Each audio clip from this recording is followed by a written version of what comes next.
Bismillahirrahmanirrahim. Assalamualaikum warahmatullahi wabarakatuh.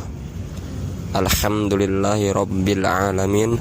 Wassalatu wassalamu ala asrofil anbiya'i wal mursalin wa ala alihi wa sahbihi wa man tabi'ahum bi ihsanin ila yaumiddin. Amma ba'du.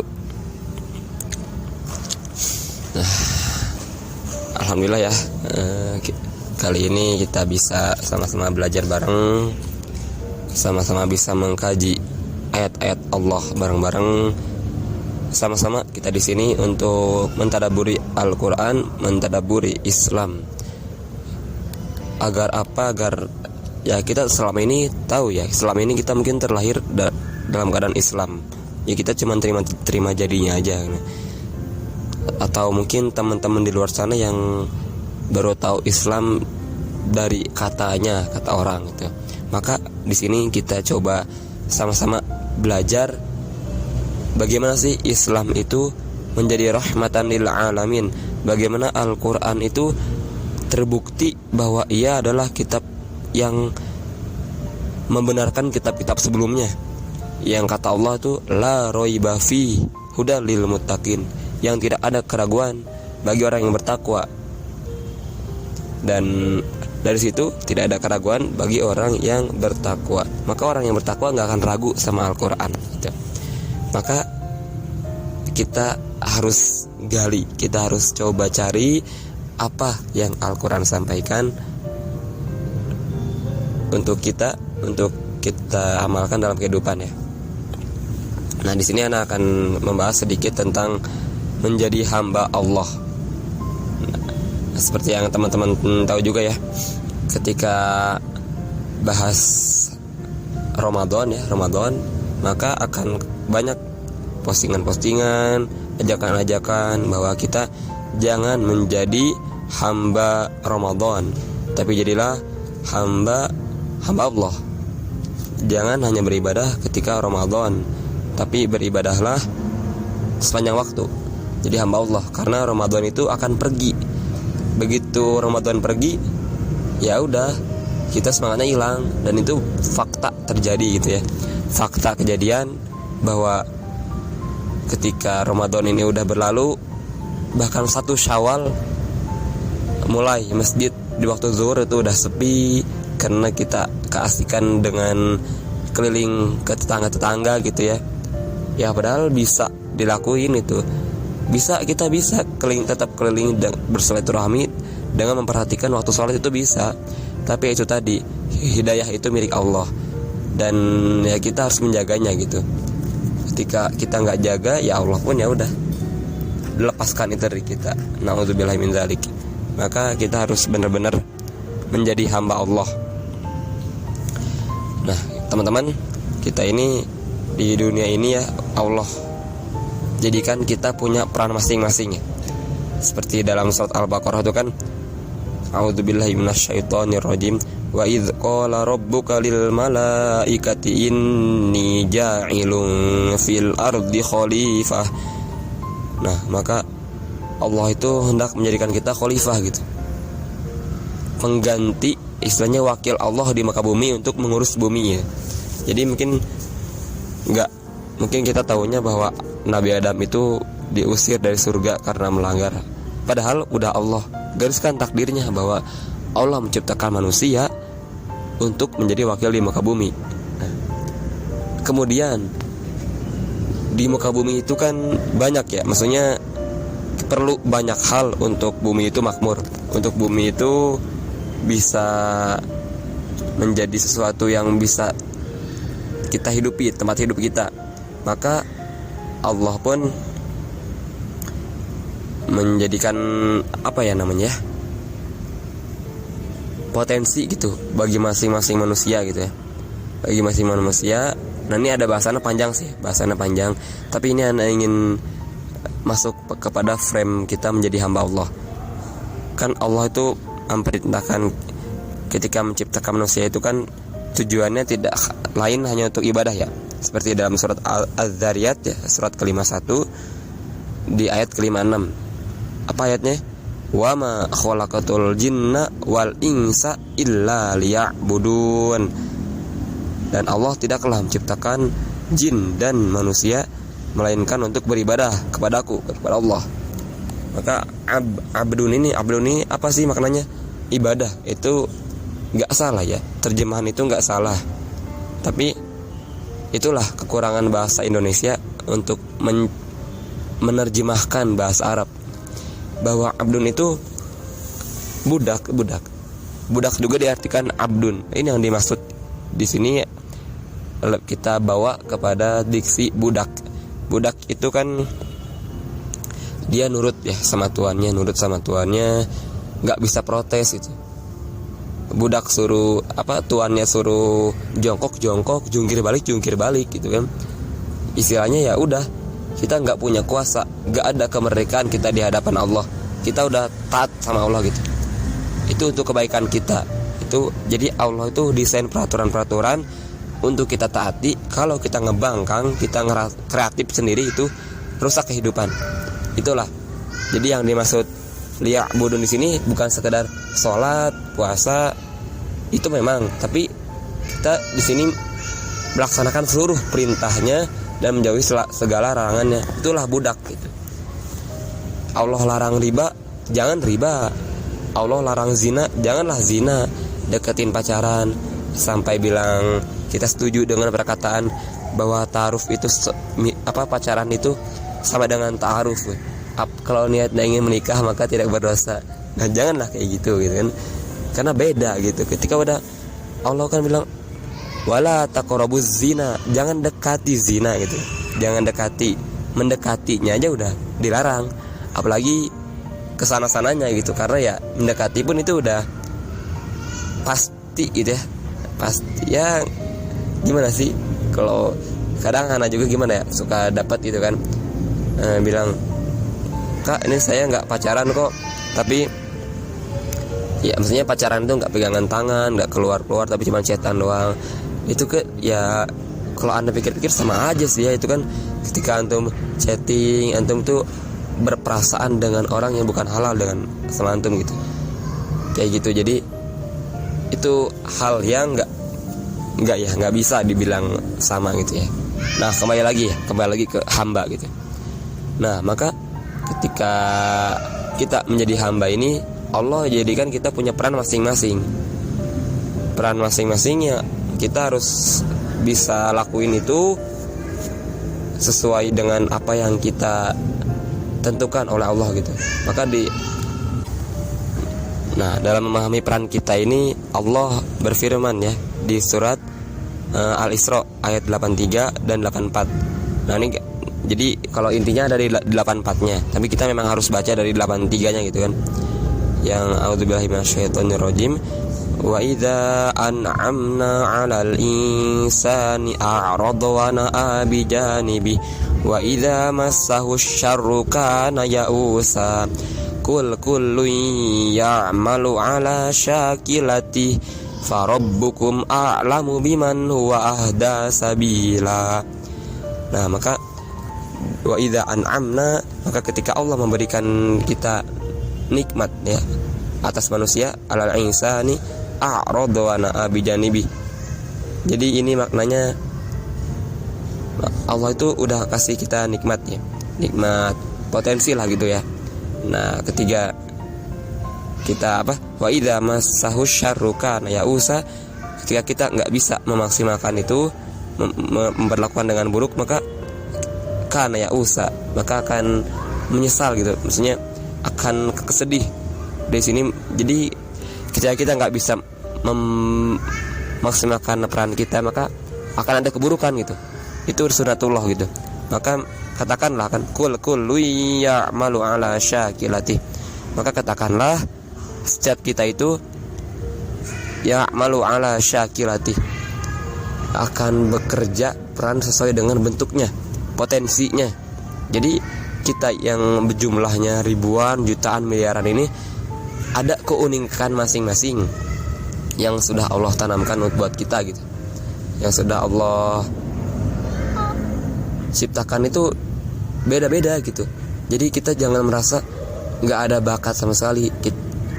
Allah itu udah menciptakan kita dengan keunikan kita masing-masing. Jadinya ya cari itu. Maka sekarang banyak ya. Sekarang masya Allah ada Steven, ada apalagi tes golongan darah, ada macam-macam ya. Itu untuk mengetahui potensi diri kita. Dan ketika kita beramal dengan potensi yang memang Allah anugerahkan dengan kita, maka lancar semuanya gitu. Kalau kita nggak mengenali diri kita, maka nggak akan seimbang gitu. Contoh gini, sekarang banyak tukang gorengan ya. Ada tukang gorengan di mana-mana, tukang bensin di mana-mana, bahkan depan belakang tuh kok aneh suka lihat di kampung gitu ya. Satu jualan bensin, depannya bensin lagi, sekarang bensin lagi gitu. Jadi orang tuh lihat peluang, katakan berusaha lah, peluang untuk beramal tuh ngikutin aja gitu. Orang jualan bensin laku, oh saya juga jualan bensin lah. Orang itu jualan gorengan laku, saya juga jualan gorengan. Akhirnya semuanya jualan sama gitu kan. Akhirnya kalau kita ibaratkan gini, kita tuh ke jalan, contoh Ana mau ke Cimahi gitu. Ke Cimahi itu kan banyak jalan ya, banyak jalan. Maka ketika Ana milih satu jalan, kemudian orang-orang lain tuh ngikutin Ana gitu kan, akhirnya kan macet tuh. Di satu jalan tuh macet, jadinya ya jalannya lambat gitu. Tapi ketika kita bisa menemukan jalan masing-masing, cepet gitu. Nah itu diibaratkan ketika kita bisa menemukan potensi kita masing-masing, itu menuju tujuan tuh cepet gitu. Karena kita sesuai dengan yang Allah anugerahkan ke kita, optimal itu istilahnya gitu. Nah maka ini kan bagian dari rezeki. Kalau kita pahami itu rezeki ya. Maka soal rezeki dan hubungan dengan hamba, Allah menjelaskan di surat As-Sod ya. Buka surat As-Sod ya, halaman 432 di ayat 39, surat ke-34. Apa kata Allah? A'udzubillahi minasyaitonirrajim. Qul inna rabbi yabsutur rizqa liman yasha'u min ibadihi wa yaqdiru lah. Katakanlah bahwa Allah itu sesungguhnya yabsutur rizqa liman yasha'u min ibadihi. Maka Allah tuh melapangkan, meluaskan rezeki bagi siapa yang dikehendakinya. Kepada siapa? Kepada hambanya. Kemudian waya qadirulah, dicukupkannya. Jadi ini juga yang ini ada apa lawan, kalau kita baca lawan kata itu kan kaya miskin itu. Karena di sini tuh Allah luaskan, kayakan, maka lawannya adalah cukupkan. Nah ini kembali lagi, ini Allah itu meluaskan rezeki bagi siapa? Allah itu memberikan rezeki bagi yang Allah kehendaki, terserah Allah gitu. Nah tapi kepada siapa? Kepada hambanya. Nah kita masalahnya udah jadi hamba belum selama ini? Kita hamba siapa? Kita hamba selama ini, kita jadi hamba Allah bukan? Contoh, kalau kita lagi kerja nih ya, kerja sama bos, nah atau sama atasan lah, mana yang kita prioritaskan? Apakah kita berusaha memprioritaskan Allah ketika tiba waktu sholat? Misalnya kan ketika kita lagi rapat nih, kita coba pernah gak kita izin ke bos, bos gimana kalau kita tunda dulu rapatnya, kita sholat dulu berjamaah? Nah pernah gak gitu? Atau di pikirannya gini, aduh rapat nih gak enak sama bos gitu, ya ntar aja lah udahnya baru kita sholat gitu. Dan kita jadi kan Allah itu diposisikannya di bawah daripada bos kita, daripada atasan kita gitu. Nah maka itu contoh, banyak lagi contohnya. Nah sekarang kita aplikasikan pada masing-masing keadaan kita ya. Selama ini kita ini jadi hamba Allah gak? Komitmen gak gitu kan? Nah maka ketika itu gak dijalani, ya akhirnya kita rasakanlah gimana kehidupan kita gitu kan. Apakah Allah luaskan rezekinya? Apakah kita termasuk yang dipilih? Atau sebaliknya gitu. Juga kita kaji lagi ke surat Al-Isra ayat pertama. A'udzubillahi minasyaitonirrajim. Subhanalladzi asra bi'abdi lailam minal masjidil aqsa ilal masjidil aqsa.